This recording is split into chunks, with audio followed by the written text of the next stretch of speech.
Breastfeeding Week is a initiative from WHO, and throughout the world we celebrate the first week of August as a breastfeeding week to promote breastfeeding in all the mothers. So breastfeeding is the utmost important thing that is for a baby, and we should start breastfeeding as soon as baby is born, and it is best should be within 1 hour of life. So that is the best thing for a baby, and we should continue the breastfeeding up to exclusive breastfeeding up to 6 months of life, and which will prevent a lot of infection, and it is having a great benefit for the mother also. That is the most important thing. We should go along with the breastfeeding, exclusive breastfeeding. देखा जाए तो पिलामाने चार वर्ष 5 वर्ष पर्यटन आमे कहता हूँ जे प्रथम रू 2 वर्ष पर्यंत we can go for the breast feeding, exclusive breast feeding up to 6 month. तापर आम 6 मास टू बाहर जिनस आम घर तैयारी जो जिनस गुड़ाक दि जाए 6 मास प्लस, तो गोटे 2 वर्ष पर्यंत गोटे मदर ब्रेस्ट फीडिंग करें, तो आम प्रमोट करने कथा अप टू 2 इयर्स पर्यंत.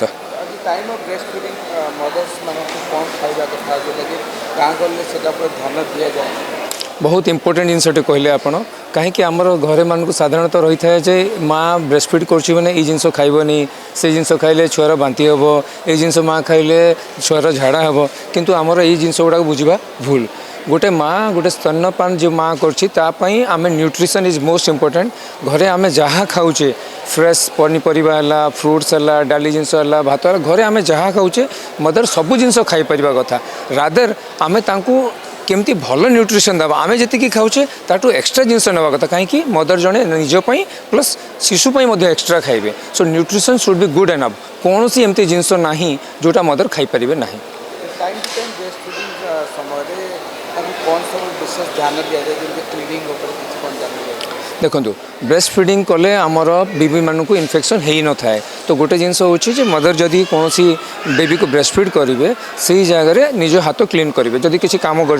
हाथ क्लीन करेंगे, क्लीन करके ब्रेस्ट फीड करवा कथा. तो सब बेले आम यूनिवर्सल हैंड हाइजीन उपर ध्यान दे था, कहीं से हैंड हाइजीनटा सब जिनस एप्लिकेबल. इवन इफ आप देखूँ एवं जमी वर्षा पाग अच्छी किसी मदर थंडा काश ज्वर होता है, से केस मदर ब्रेस्ट फीड करें. जदि सपोज धरतु थंडा है मदर को, मदर मास्क पिंधिक हाथ क्लीन करके बेबी को ब्रेस्ट फीड करें.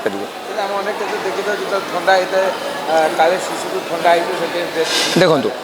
थंडा जो आमर साधारणतः वायरल इन्फेक्शन गुड़ाक तो आमर क्लोज कंटाक्ट ही ट्रांसमिट हुए, किंतु इवन इफ गोटे मदर को जब थंडा काश सर्दी भी होती से प्रॉपर मास्क पिंधे, हाथ को प्रॉपर्ली क्लीन करेंगे, आउ फीडिंग दे पारे निश्चय रूपे, किसी भी आमर रेस्ट्रिक्शन ना. ब्रेस्ट फीडिंग आम जमी कहूँ मातृत्व आ स्तन्यपान दीटा छुआ मान बहुत इम्पोर्टाट, कारण ब्रेस्ट फीडिंग करवा मध्यम माँ छुआ को अमृत दौची, ताकू लाइफ दौची. इनफैक्ट ब्रेस्ट फीडिंग जिते जल्दी इनिशिएट करवा, मेंटेन करवा, मिनिमम 6 मास पर्यंत जदि आम एक्सक्लूसिव ब्रेस्ट फीडिंग दौचे, छुआ को खाली न्यूट्रिशन मिलूनी, माँ छुआर बंधन अतुट रोची, आ जोटा जीवन सारा मेंटेन होगी रोची. ता सांगरे छुआ को न्यूट्रिशन मिलूची, ग्रोथ होची, ब्रेन रो विकास होची. फ्यूचर रे जाइकी ताकू डायबिटीज, हाइपरटेंशन, एलर्जी ये सब जिनसरू मध्य से फ्री रहिबो. इनफैक्ट से आमे एको जेते प्रमोट करिबा सेते बेटर. माँ मध्य से प्रोटेक्टेड हम, कहीं माँ रो ब्रेस्ट कैंसर टू आरंभ करी माँ रो लेट स्टार्ट हम मेन्स पुणी, एंड ता सांगरे माने that is secondary abnormal accidental pregnancy को भी प्रिवेंट करि परिबा आमे. एंड ता सांगरे छुआर बोन, ब्रेन, गट पूरा एक्सेस भी मैच्योर हम, आउ से ब्रेन ग्रोथ होगापाई छुआर एडिक्वेट न्यूट्रिशन रोची. तेणु से छुआर गोटे भल भविष्य ताको मिलिबो. देखा जाए कि ब्रेस्ट फीडिंग जो वर्किंग लेडी रही है ब्रेस्ट फीडिंग टाइमली कर 6 मंथ भीतर भी अधिक समय कर बाहर प्रोटीन बाहर मिल्क दिखते, तो से विपज्जनक थाए. जदि माँ मैंने मेंटली डिटरमिन्ड होते जे प्रथम 6 मास माँ को केवल शिशु को केवल स्तन्यपान ही करेंगे से माने तांकर वर्क को कंप्रोमाइज न करिकी से एडजस्ट करि पारिबे जेमिति माँ मैंने जदि ऑफिस टाइमिंग बा ऑफिस पाखरे रोचंती से माने मझिरे आसिकी ब्रेस्ट फीडिंग करें पारिबे बा मिल्क को एक्सप्रेस करिकी प्रॉपर्ली स्टोर करिकी तापरे जी भी घरे केयरटेकर थिबे से माने बेबी को से फीडिंगटा देई पारिबे तो जेते मात्रा रे पारिबा आमे एवॉइड करिबा बट जदि आमे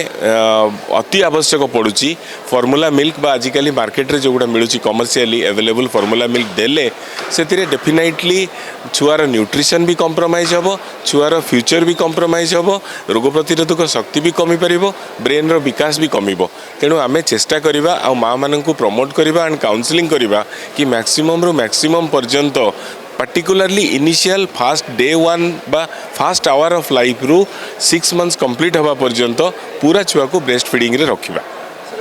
जन्म केते घंटा परे ब्रेस्ट फीडिंग करि परिबो पिला एबे नॉर्मली 1 आवर भितरे आमे ब्रेस्ट फीडिंग स्टार्ट करिबा कथा जदि कौनसी असुविधा होउची तेबे जेते जल्दी पॉसिबल हम मैं ब्रेस्ट फीडिंग ट्राई करवा कथा बेबी जेमिति टाणीबा स्टार्ट करिवो मार फीडिंग सिक्रेशन होबा स्टार्ट करिवो तेणु प्रथम घंटा रे ही आमे देइदबा जोटा को कोलेस्ट्रॉल बोली कहू जो थरे इम्यूनोग्लोबुलिन थाए सेइठु ही हमर बेबी रो इम्यूनिटी टू आरंभ करिकी बॉडी रो ग्रोथ रो मूलदुआ पड़िबो ए समय भितर जदि ब्रेस्ट फीडिंग समय विशेष कर को खाद्य विशेष ध्यान दिया खाद्यटा किसी मायने रखी है कि ब्रेस्ट फीडिंग समय डेफिनेटली आमर मिथ बा रिचुअल अनुसार माँ मानू सीजा संतुला खाइबा को दिया जाए तेल मसला दिया जाए नहीं खट्टा दिया जाए नहीं ऑपरेशन होती स्टिच शिखबनी बोली से मना करा जाए ये सब जिनस खाइबापी बा खाइले छुआर पेट खराब हो बोली बट यहाँ कम्प्लीटली मिथ माँ को आमे माँ आम परिका खाईपर माँ जो एकस्टम अच्छी सी न्यूट्रिशन प्रॉपर नवा दरकार बिकज गोटे माँ सब जिनस जदि प्रॉपर अमाउंट रे न्यूट्रिशन नब ताहले ही शिशुर विकास आ मिल्क भल हम कारण मिल्क क्वालिटी से भल हम ताकू आडिक्वेट अमाउंट रे protein carbohydrate nutrients and vitamins मिलिबो ब्रेस्ट स्टोरेज रो टिपिकल प्रोटोकॉल अच्छी जदि आमे फ्रिज रे ताकू रेफ्रिजरेटर रे पूरा रखीदबा ताहले मिल्क इयर्स टुगेदर रही पारिबो बट आमे जदि फ्रिज रे रखुचे ताहले 24 घंटा पर्यंत रही पारिबो जदि शीत दिन रे बा जेतले वातावरण रो टेम्परेचर अधिका नहीं बाहर भी रखिबा 3 घंटा पर्यंत किछि नष्ट होबो नाही आमे ताकू यूज करि परिबा आ जदि आमे फ्रिज रे कि रेफ्रिजरेटर रे रखिचे ताकू गोटे छोट तसला रे उषुम पानी नहीं से धीरे धीरे ताकू एटमॉस्फेरिक टेम्परेचर बा बॉडी टेम्परेचर को आनिबा परे तापरे सेही क्षीर छुआ को पुनर्बार देई हबो सर्वशेष ब्रेस्ट फीडिंग कौन रर्ता रही कारण गाँ गहली सबको यहाँ डिफरेंट देखा जाए से खाद्य पर ध्यान देते पिला को जो प्रथम क्षीर टी फोपाड़ी दि जाए आम देखते जो हलदिया क्षीर जो कहुए तो एमती कौन रर्ता कि कौन कर मार जोटा प्रथम क्षीर जन्म शिशु जन्म है परे होची जो को कस क्षीर बोली आमे कहती से छुआर लाइफ रो इम्यूनिटी रो मूलदुआ पड़ो बिकज से इम्यूनोग्लोबुलिन्स बा एंटीबॉडीज अच्छी जहाँ छुआ को फ्यूचर रे बहुत प्रकार आजिकलिका रोग ठू ताकू प्रोटेक्ट करिवो सेथिपाई ताकू कदापि फिंगिबा कथा नुह सेटा छुआ पाई ही हेइची ताकू सेही दिन रु ही सेही प्रथम घंटा रु ही स्टार्ट करिबा कथा आउ तापरे हमर जेते व्यस्तता थाउ जेते काम थाउ माँ को फीडिंग छुआ को दबा कथा एगेन मार खाद्य रे कोनोसी रेस्ट्रिक्शन रहिबा कथा नुह से सब जिनिस समस्त जहाँ भी से खाउथिला आगुरु सब जिनिस कंटिन्यू करि परिबो आउ तार न्यूट्रिशन को आमे विशेष ध्यान रखिबा दरकार जेमिति प्रेगनेंसी रो लास्ट पार्ट रे हमर रिचुअल अनुसार विभिन्न बंधु बांधव साध नहीं कि आसंती कारण छुआर ग्रोथ हबो बोली सेमिति प्रथम 6 मास भी छुआर ग्रोथ हबो जदि माँ भल से खाइबो तेणु भलरु भल न्यूट्रिशन खाइबा दरकार।